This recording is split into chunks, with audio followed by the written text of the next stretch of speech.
You got to be crazy in business because you have to be willing to bet on yourself. You see, so many times, and when you say, I want to be a business owner, I want to go into sales, people say, well, why do you want to lose your comfortable job? And I can remember back when my wife was diagnosed with breast cancer, Daniel, I walked away from $250,000 a year business. Think about that. $250,000 a year. That's probably the dream job. Most entrepreneurs, 93% never reach $50,000 in revenue. And I walked away from $250,000 a year business and I had to be crazy. But the thing is this, I walked away from that. I've invested in this past 6 years over $400,000 in myself. And that's why we're making millions now because I bet on myself. And most people, they want the millions, right? But they don't want to go the process. They don't want to Mm. go through the process, but you got to be crazy to go against the status quo. And most people, they're not that crazy enough to bet on their future self. Mm. There's an old saying, you have to make an investment before you get a return. But a lot of people want the return before they make the investment. And I think a lot of people don't invest in themselves because of a couple of little insecurities. They don't want to talk about the insecurity, and that's okay. But oftentimes they don't feel they're worthy enough to invest in. And so instead of Yes. taking the 400,000 like you have and invested it in yourself and you get that return for life, a lot of them wait for something to change. But I believe also we've got to make a change before things get better. So that takes a lot of courage. It takes a lot of balls, as we say in Australia, to walk away from $250,000 income. And that's a significant difference from 250,000 USD to 250,000 Australia. It's a lot more money. When you went through that, what were the emotions that you went through when you were making that decision? I didn't really have a choice, to be honest with you. I guess I did have a choice, but my wife was diagnosed with breast cancer. She had a double mastectomy, got depressed on me. And really, my back was against the wall. Was I going to man up and take care of my wife, first of all? Because I believe in putting family before business. And God put it in my heart to do it. And I don't buy the excuse when somebody comes to me and says, well, I can't afford this. I can't do this. I got children, right? So many times as grown men, I can say that here in America. I can't speak that from your land, mate, but we use our children as scapegoats. Well, I got kids in school. My son, I had just put a $20,000 nut down on his college. He was a freshman. What was I going to do? Tell him, hey, you got to get out of school now because your dad left his job and mom has breast cancer? No, I had to man up. And so many men in this world don't want to man up and they make excuses with my kids. No, yeah. Well, my son had $100,000 a year, right, for school. I manned up. I went out there. I took what I knew. I knew enough to start, and I knew that it wasn't going to be perfect, but I started with what I had, and I bet on myself. And I think sometimes when your back's against the wall and you don't have all the answers, that's when you're most dangerous.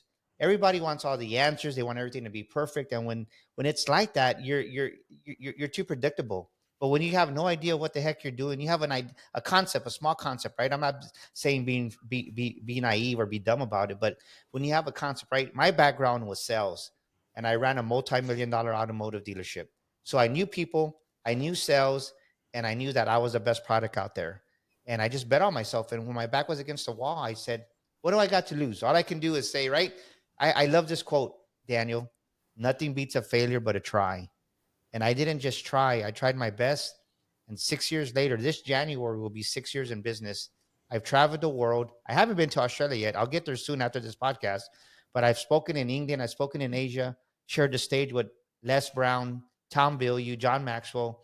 And the thing is this is if you're the leader of an organization and you get comfortable and you get complacent and the word is satisfied, because something that I write about in my book, Daniel, is we all have a financial set point, and especially top executive and leadership, they get comfortable at making $250,000 a year. They get comfortable at making their bonuses, and then, forgive me, I don't mean to offend anybody, but I'm going to be real, right? We become fat calves, as we call it over here in America.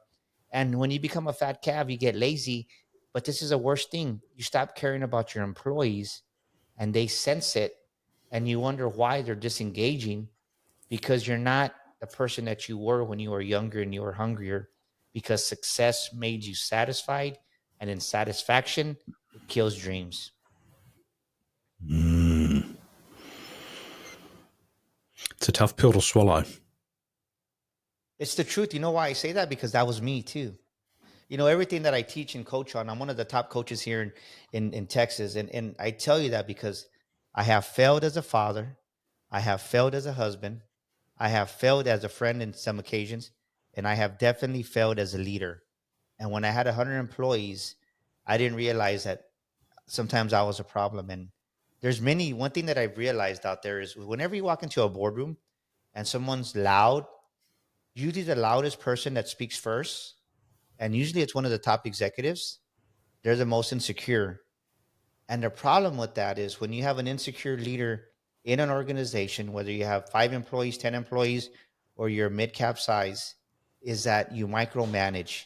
And when you micromanage, you want validation as you get all the credit for yourself. And no, it takes a team. It takes a team to break to the next cycle, right? Everybody wants to scale, but they never maximize the level they're at, right? They want to scale to other levels, but they've never maximized the level they're at. How can you first you got to scale to your maximum capacity at the level you're at, and then you go to the next level. Because you can't go to the next level and you have cracks in your foundation because you're going to stumble. And many times leaders don't see this because they're so insecure that they just want the validation. And then if they don't get the approval, then they take it out on other people. And then we know what happens after that. People leave, right? People don't leave organizations.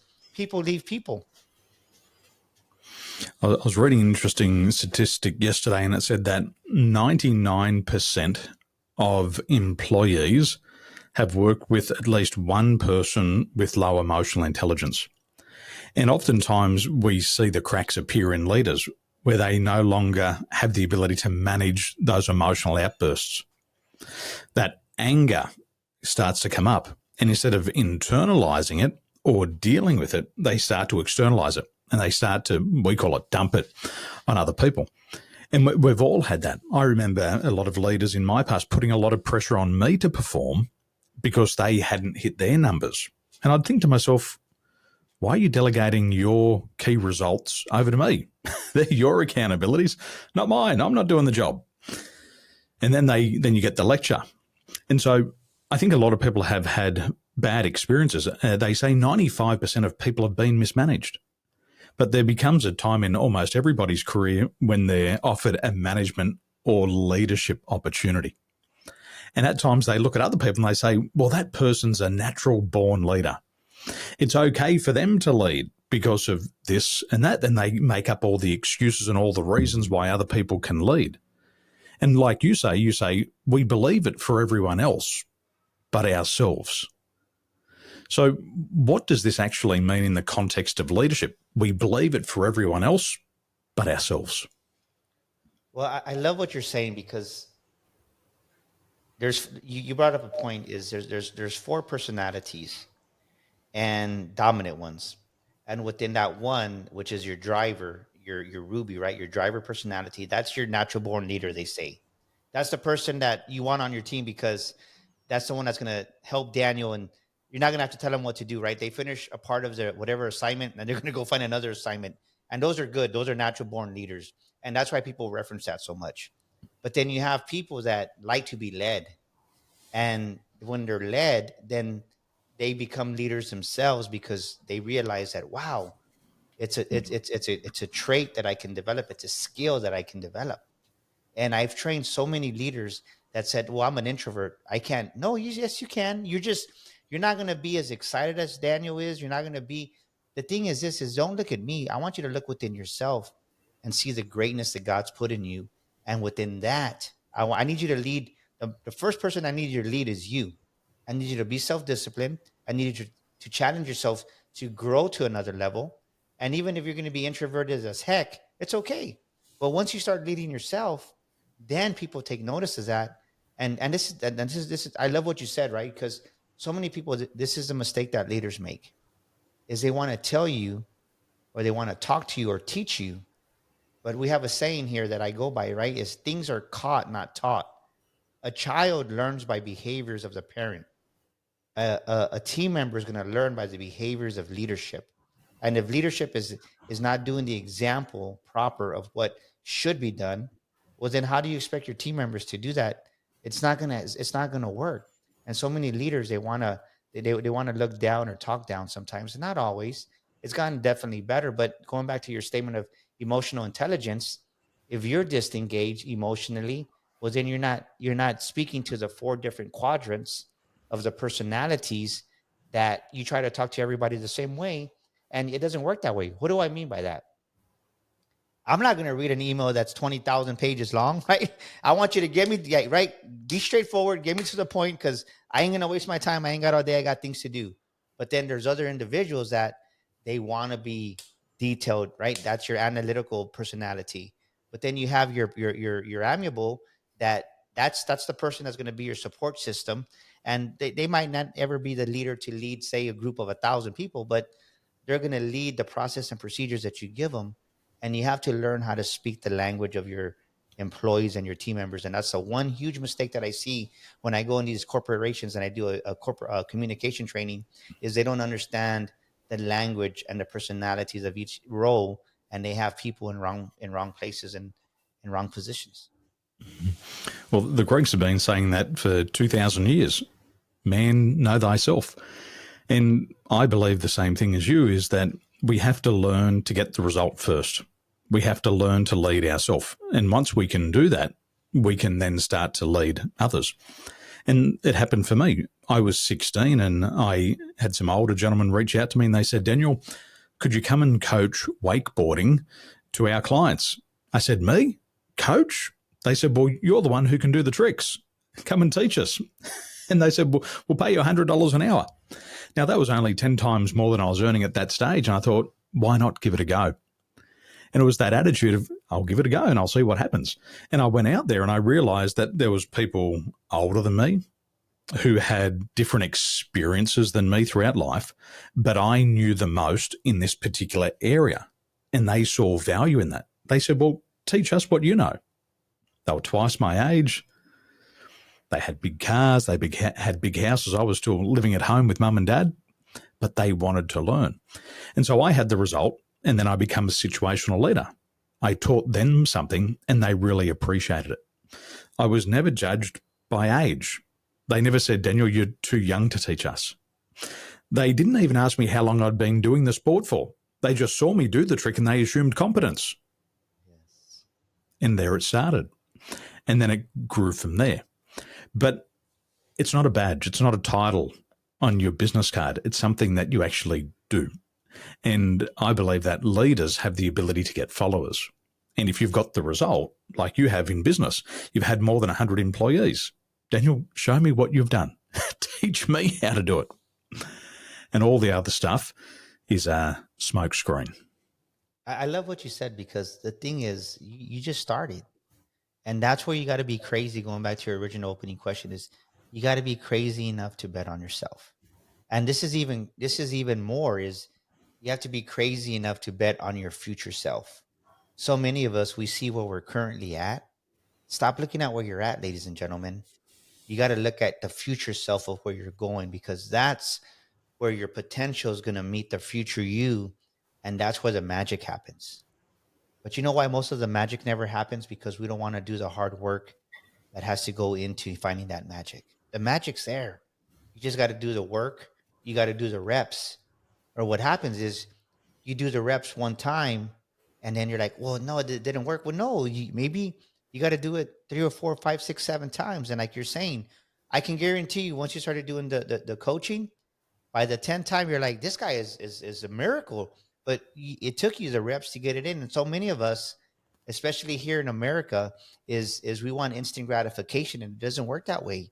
You got to put in the reps, you got to break a sweat, and you got to understand this is you got to lead by example. And because people are watching, even though you don't think people are watching, they know. They're watching you as leadership, of the example of leadership. And if you're not portraying that, and this is something that I teach on, right? Every higher level, every next level of business, me and you were talking a little bit before we started, is from this level to this level, it's 10 times as harder. So every new level requires a higher standard. And if you don't raise your standards, it's not going to be there, because this, what got you here is not going to get you there. And sometimes you got to look at, okay, what's the personnel I have? This person got me to this level, but does he have the capability? Does he or she have the capacity to get me here? And many times they don't. Not that they're bad people. They don't. And I always reference this in my leadership teachings, because in American football, when the Patriots were so close so many times with Bledsoe, and Bledsoe was a decent quarterback. He got him to the big dance. He got him to the Super Bowl, but he never got him to win the Super Bowl. And then it took another leader in Tom Brady to not just get him there once. And we all know what happened with Tom Brady. So the leadership team that got you to where you're at may not be the one that's going to get you to where you want to go. If you want to 10x your revenue, if you want to grow to the next level, if you want to break that financial breaking point. One of my mentors, he's done a lot of keynote speeches. He's delivered more than 5,000 speeches to 5 million people. And I look at him as a leader. And I said to him one day, I said, how do I write a keynote speech?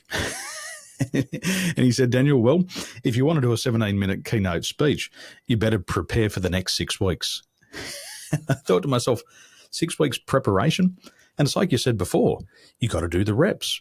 You got to do the repetition over and over and over again. So my wife came to me the other day and she said, husband, can you write me a keynote speech? And I said, yep, I can.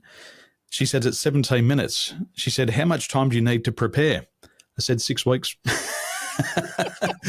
So I put 16 hours in over the weekend to write a keynote speech. And I read it to her and she said, that was so easy.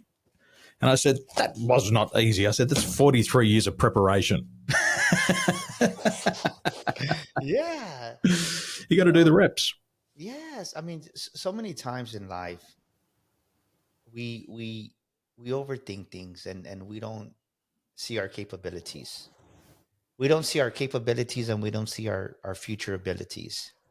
And when you realize that you're more capable, that you're more able than you give yourself credit, and many people in life and in business, right? Whether you're in leadership, leading an organization, or you want to take that jump into entrepreneurship, opening your own business, what keeps many people, I speak all over the world, and this is one thing that I see, is 90% of human beings undervalue themselves, Daniel. And when you undervalue yourself, you don't give yourself the credit that you should. So in return, all that untapped potential inside of you, just imagine if we leave a glass of milk out here with cookies and we leave it out here for 2 days. That first day, man, me and you would eat up all those cookies with milk easily. But after 2 days, that milk's going to spoil. And if we were to drink that milk, A, it would taste nasty, and B, it would poison our body. So many people are walking around as grown adults, men and women, that have all this untapped potential that they never utilized, that they knew that intuition, that dream was in them, and it just spoiled and it turned rotten. Now it's so they're frustrated in the inside, because now it turns into regret, it turns into the should haves, and it turns into the what ifs. And unfortunately, the people that get the bad end of that is, if they're in leadership, is the people that are beneath them. I see this in my children. My daughter came home from school the other day and she said, Dad, a TV show's coming here and they're going to be auditioning. And they want to audition for 2 roles, a minor role and a major role. And I said, beautiful. She said, Dad, but I'm not going to waste my time. I said, waste your time doing what? She said, applying for the minor role. She said, if I'm going to go for it, I'm going to go for the big one. And I said, Whoa, you go baby, for it. come on. Go for it. And so many people, in our region of the world are taught to be humble. Be humble. Be humble? No. Be bold. Be bold. Go for the head role. What's the worst? If you do really bad, you might get the minor role. Who cares? But what if you do get it? And I think this is similar for leadership as well, is there's so few leaders. We are going through a leadership crisis. About 77% of organizations globally, their teams are crying out for strong leaders. There's a leadership shortage. I think in America, there's something like 10,000 baby boomers leaving the workforce every week.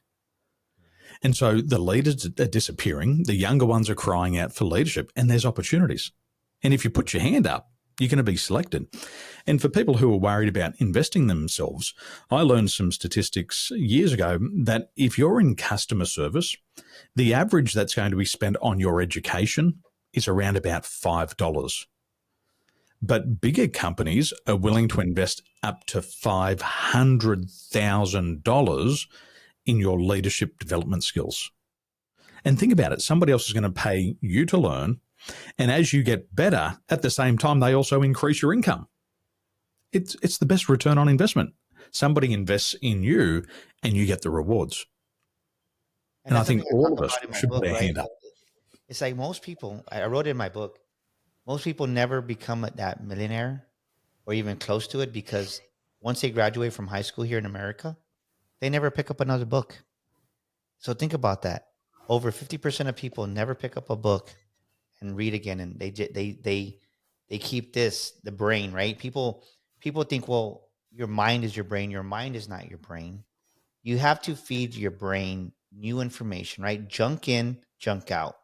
You put new content, something to grow and learn in, then it changes your mindset, right? Your mindset is an experience of your knowledge, the experiences you go through, and you got to keep growing. And I love the fact that what your daughter said, right? I'm gonna go for the big one because she's learning from you, right? She's mimicking you. She's learning from the behaviors of her father, Daniel.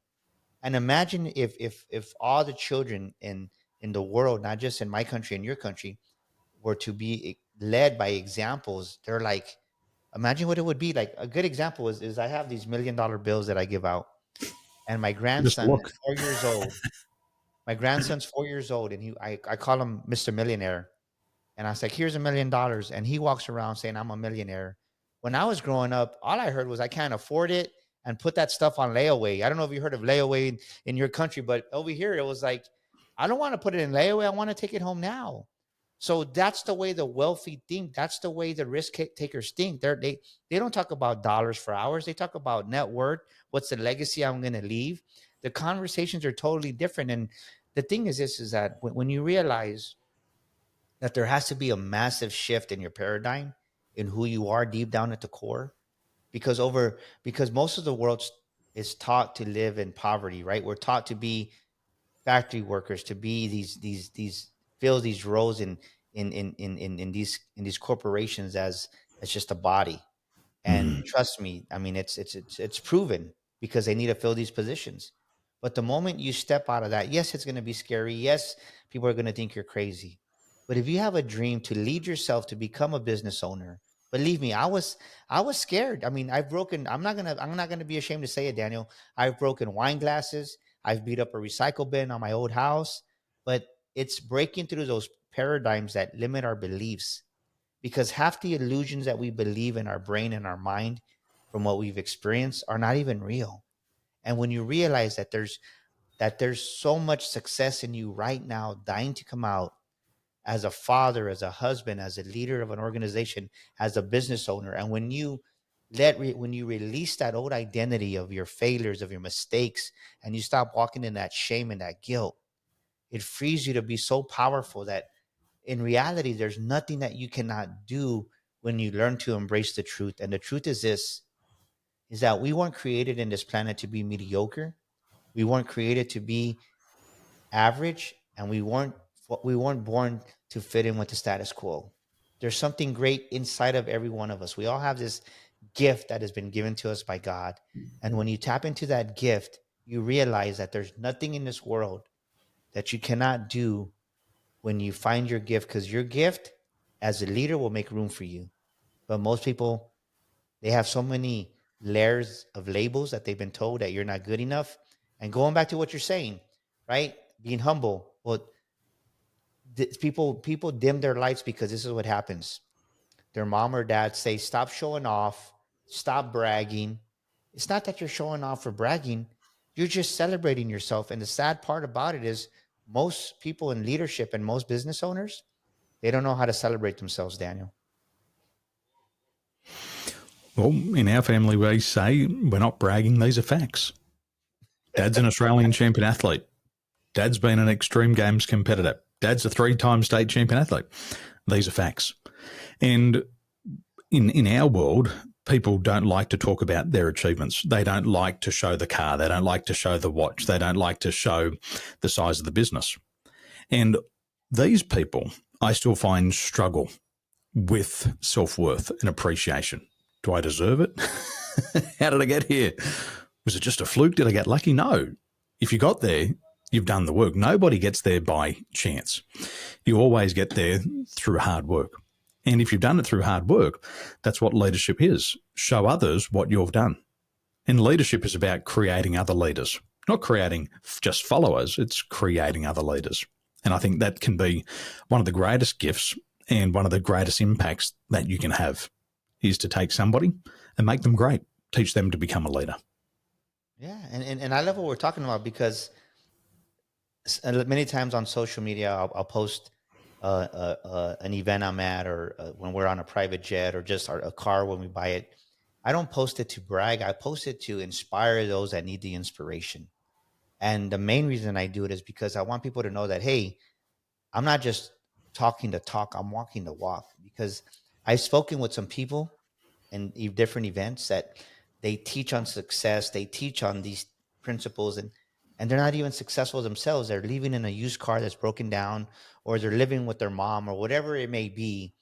And I want people to know, when you come to one of our events, the makings of a millionaire mind boot camp, like, you're learning from someone who's cried, who has gone through the frustration, but on the other side of those challenges, those adversities, we overcame them, and this is what can happen for you too.